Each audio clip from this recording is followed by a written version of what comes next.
Իմ գործը մի քիչ շատ է, փորձեմ կարճ եւ արագ ներկայացնել։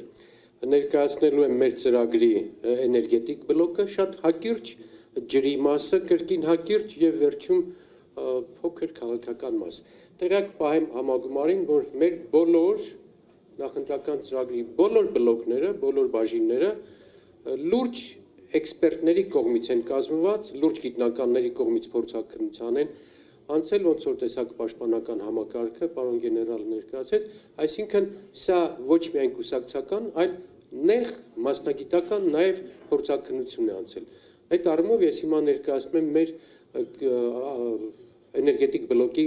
շատ հակիրճ տարբերակը։ Հայաստանը ճակատագրական շրջադարձի առջև է կանգնած եւ մենք պետք է առաջիկայում ընտրենք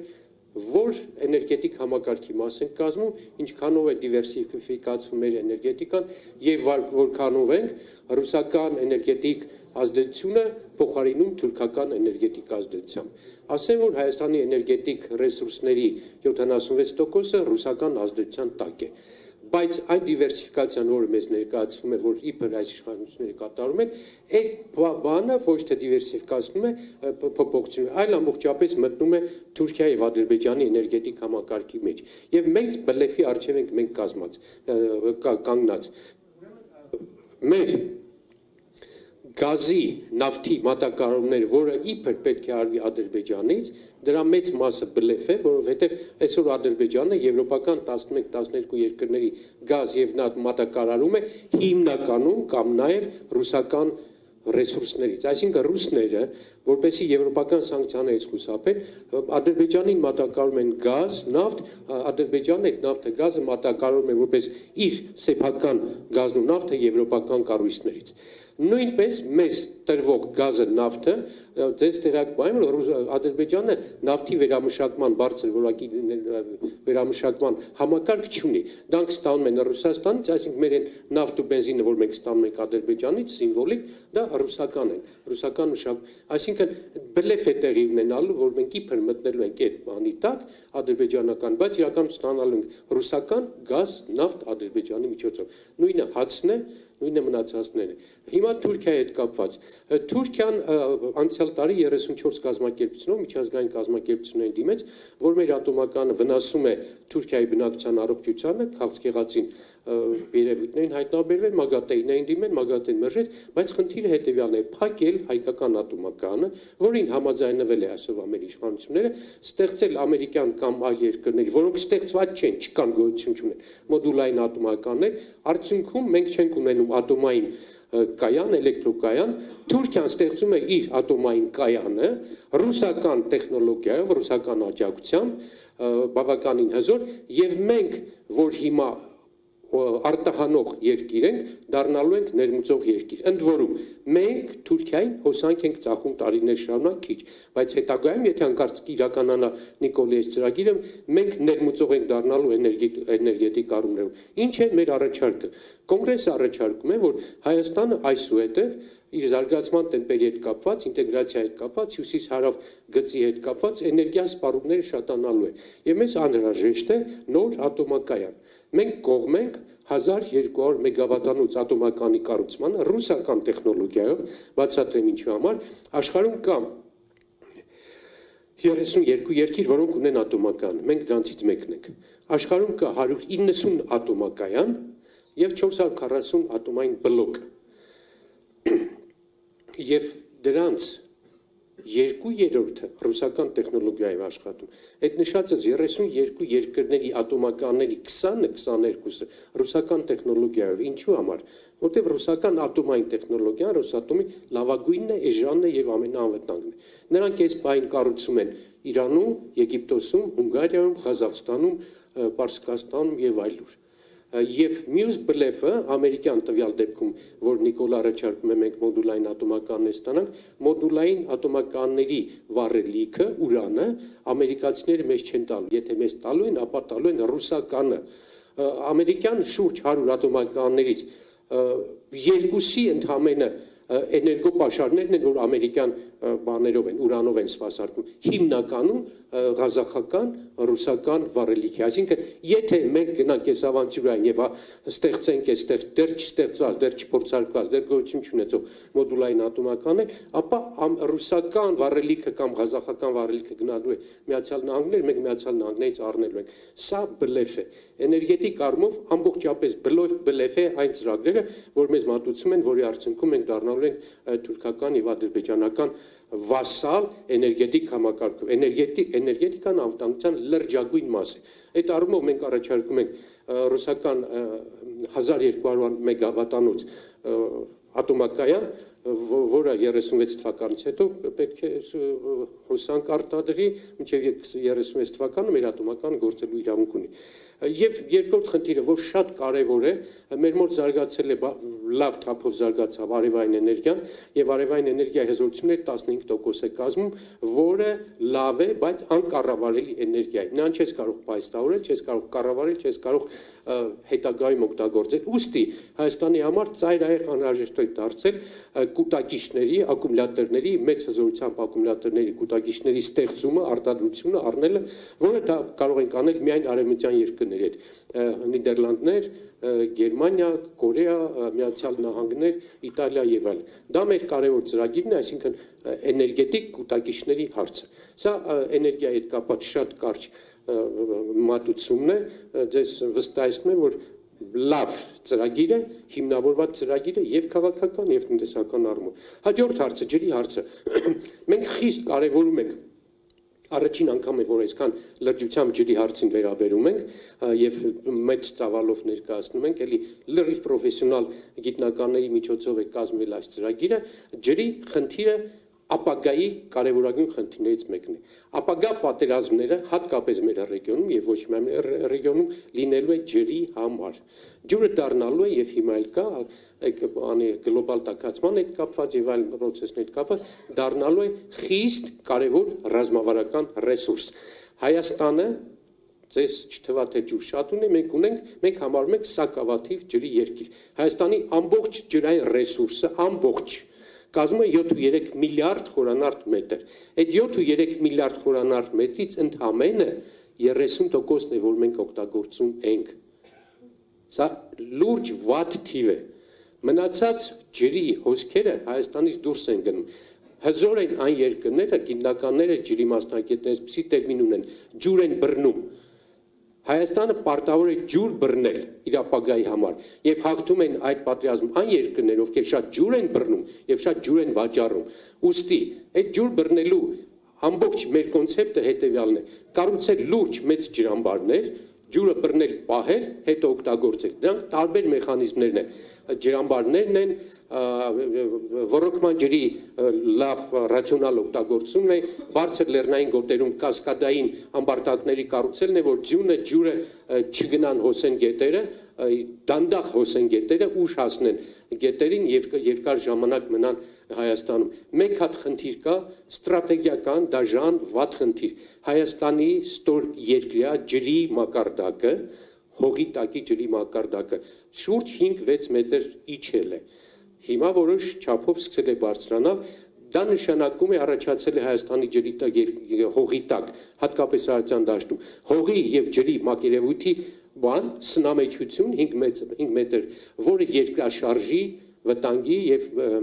տարբեր փլուզումների պատճառ է, շատ էստեղ մի հատ լուրջ խնդիր կա նաեւ ատոմականի հովացման հետ, որը կապված է այս բանի հետ եւ Հայաստանի պարտադիր արագ ռազմավարական խնդիրներից մեկը ջրի հավաքելն է Հայաստանում։ Երկու սա հետ կապված կապսի ջրամբար 100 միլիոն խորանարդ մետր ջուր, որը սարքվեց, Նիկոլի իշխանությամբ սարքվեց, 26 թվին հասած կանգնեց։ Սա տարօրինակ երևույթ էր։ $100 միլիոն, $100 միլիոն եվրո ծրագիր,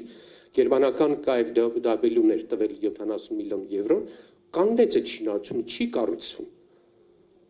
Սա մեր ծրագրի մեջ պարտադիր պետք է կառուցվի, դա երկրորդն է ըստ կառուցող ծրագրերի մեջ իր ծավալի մեջ եւ առաջինը, որ ամենակարևորն է ինձ համար, ես շատ եմ կարևորում, ուզում եմ դուք էլ սա կարևոր, Եղվարդի ջրամբարը։ Սա մի էպոպեա ունի, մեզ համար դարձել է թիվ 1 խնդիր։ Դա պետք է դաբից անենք, ներող կնեք բարյամ։ Այս ջրամբարը պետք է կառուցվի։ Սովետի ժամանակ սկսվել է 80-81 թվականից այս կառուցումը, 10 տարի գնացել է, 70 տարի, 70% կառուցված է։ Ես եղել եմ այդ ջրամբարում, տեսել եմ ամբողջ 5 կիլոմետր երկարությամբ ջրամբարի տարածք է Եղվարդի մոտ, 1080 հեկտար տարածքով։ Նրա ջրի տարողությունը կազմում է 322 միլիոն խորանարդ մետր։ Սա լրջագույն ծավալ է։ Ախուրյանի ջրամբարից հետո հաջորդ ամենածավալուն բան է, որը կառուցվելուց հետո ոռոգելու է 40,000 հեկտար տարածք, 40,000։ Դա դառնալու է ոչ միայն ջրի լրջագույն մեծ պաշար, որը Սևանի մակարդակը բարձրացնելով գալու է ջրամբար լցվի, այլև այդ ջուրը չի գնալու թափվելու գետ Արաքս եւ Ադրբեջան եւ Թուրքիա։ Խնդիրը ջուրը պահելն է։ Եվ այս ծրագիրը ինչքանով է գրավիչ,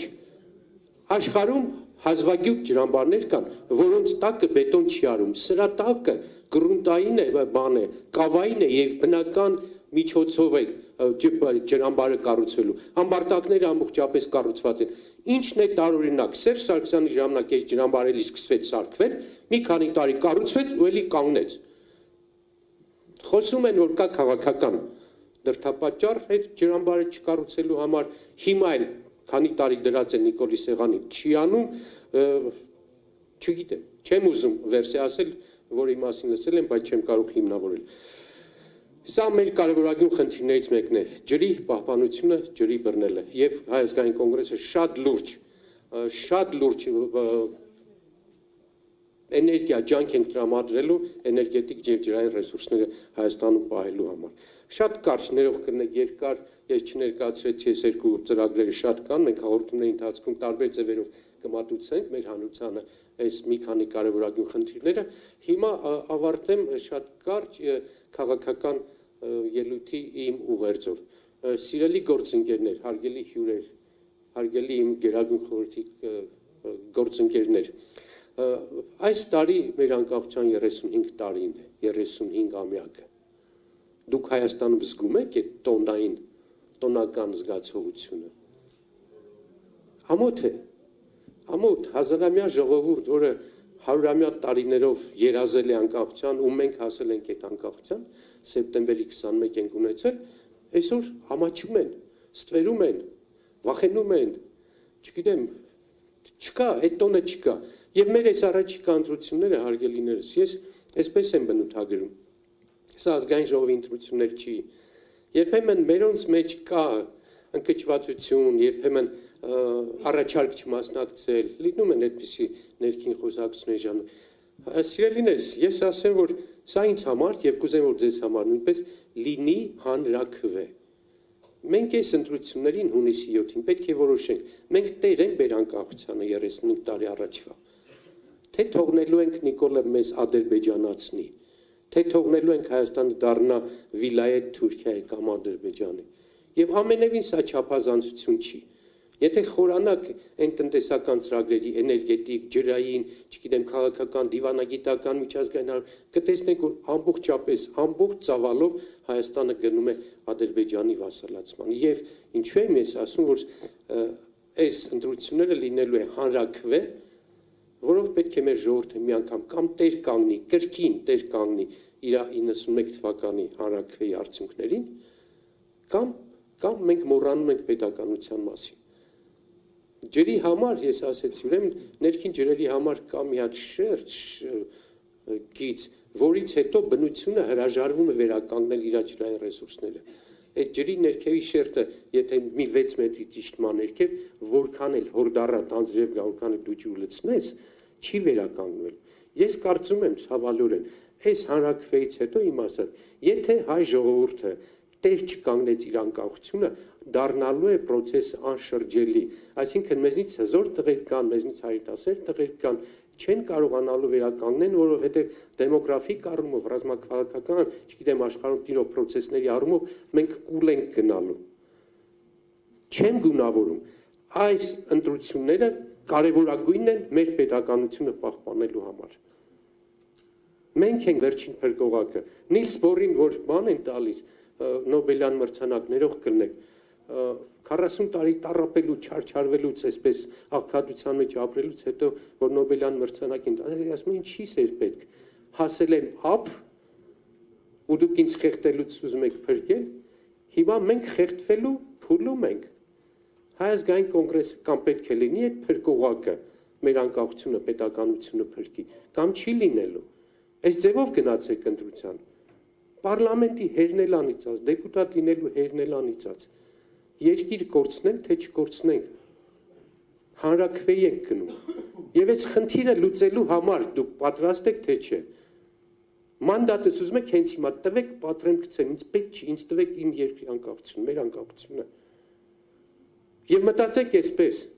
վերջին հորդորս, խնդրանքս, հələ մի հատ վեր կանգնեք, ձեր թորների աչքերով 30 տարի հետո, 50 տարի հետո